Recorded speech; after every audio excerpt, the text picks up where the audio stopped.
General Waker ও general মাসুদকে ঘিরে ঘুরপাক খাওয়া এক প্রশ্ন হলো আত্মীয়তার বন্ধন নাকি পেশাদারিত্ব। বাংলাদেশের রাজনীতিতে পারিবারিক সম্পর্ক বহু সময়ই প্রভাবশালী ভূমিকা রাখে, এটা নতুন কিছু নয়। কিন্তু সব সম্পর্ককে শেষ পর্যন্ত রাজনৈতিক অবস্থান নির্ধারণ করে নাকি বাস্তবতা ভিন্ন কিছু বলে? এই জায়গাতে সামনে আসে দুটি নাম, জেনারেল ওয়াকারুজ্জামান এবং জেনারেল মাসুদ উদ্দিন চৌধুরী। শেখ হাসিনা ও খালেদা জিয়ার সঙ্গে আত্মীয়তার সম্পর্ক থাকা সত্ত্বেও এই দুই সামরিক ব্যক্তিত্ব এমন অবস্থানে দাঁড়িয়েছেন যা কখনো কখনো দুই রাজনৈতিক শিবিরের কাছে অস্বস্তিকর হয়ে উঠেছে। ফলে প্রশ্ন উঠছে, আত্মীয়তা থাকা সত্ত্বেও কেন তারা হয়ে উঠলেন গলার কাটা? বিশ্লেষকদের মতে এর উত্তর লুকিয়ে আছে পেশাদারিত্বে। রাষ্ট্রীয় দায়িত্ব, বিশেষ করে সামরিক কাঠামোর ভেতরে ব্যক্তিগত সম্পর্কের চেয়ে অনেক বেশি গুরুত্ব পায় শৃঙ্খলা ও নিরপেক্ষতা। কিন্তু বাস্তবে কি সেটাই ঘটেছে? জেনারেল ওয়াকারুজ্জামান, যিনি বর্তমান সেনাপ্রধান, তিনি শেখ হাসিনার পারিবারিক পরিমণ্ডলের একজন সদস্য। শেখ হাসিনার ফুফাতো ভাই এবং বৈবাহিক সূত্রেও সম্পর্ক আরও ঘনিষ্ঠ।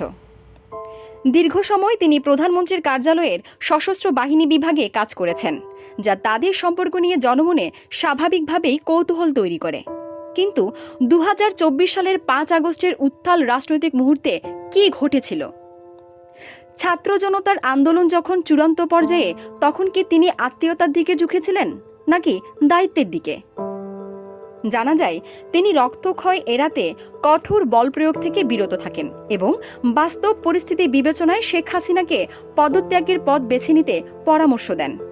এখানেই প্রশ্ন, এটা কি ব্যক্তিগত সম্পর্কের ঊর্ধ্বে ওঠার উদাহরণ নাকি ভিন্ন কোনো হিসেব? অন্যদিকে জেনারেল মাসুদ উদ্দিন চৌধুরীর গল্প যেন আরও জটিল। 1/11-এর সময় তিনি ছিলেন ক্ষমতার নেপথ্যের এক গুরুত্বপূর্ণ চরিত্র। রাজনৈতিক গ্রেপ্তার, বিশেষ কারাগার, ক্ষমতার পুনর্বিন্যাস, সবকিছুর সঙ্গে তার নাম জড়িয়েছিল। কিন্তু এখানেও একটি চমকপ্রদ দিক রয়েছে, তিনি বেগম খালেদা জিয়ার আত্মীয় হয়েও জিয়া পরিবারের বিরুদ্ধে ভূমিকা রাখার অভিযোগে আলোচিত। তাহলে কি আত্মীয়তা এখানে কোনো গুরুত্বই পায়নি, নাকি ক্ষমতার বাস্তবতার সম্পর্কের চেয়েও বড় হয়ে উঠেছিল? আরও একটি প্রশ্ন ঘুরে ফিরে আসে, তখনকার সময়ে তার ভাইরা ভাই সায়েদ স্কান্দারের ভূমিকা কি ছিল? অনেকেই মনে করেন অভ্যন্তরীণ সমর্থন বা নীরব সম্মতি ছাড়া এত বড় রাজনৈতিক পরিবর্তন সম্ভব ছিল না। সব মিলিয়ে দুই ভিন্ন সময়, দুই ভিন্ন প্রেক্ষাপট, কিন্তু একটাই মিল, আত্মীয়তা থাকা সত্ত্বেও রাজনৈতিক অবস্থান ভিন্ন পথে গেছে। তাহলে কি আমরা এমন এক বাস্তবতার দিকে এগোচ্ছি যেখানে ব্যক্তিগত সম্পর্ক নয়, বরং প্রাতিষ্ঠানিক দায়িত্বই মূল নিয়ামক? নাকি এই ঘটনাগুলো শুধুই ব্যতিক্রম? জেনারেল ওয়াকার ও জেনারেল মাসুদের ঘটনাগুলো অন্তত একটা বিষয় স্পষ্ট করে, বাংলাদেশের রাজনীতিতে আত্মীয়তা গুরুত্বপূর্ণ হলেও শেষ কথা বলে সবসময় সেটি নয়। কখনো কখনো দায়িত্ববোধী হয়ে ওঠে সবচেয়ে বড় গেম চেঞ্জার। আর সেখানেই জন্ম নেই কৌতূহল, বিতর্ক এবং নতুন প্রশ্ন।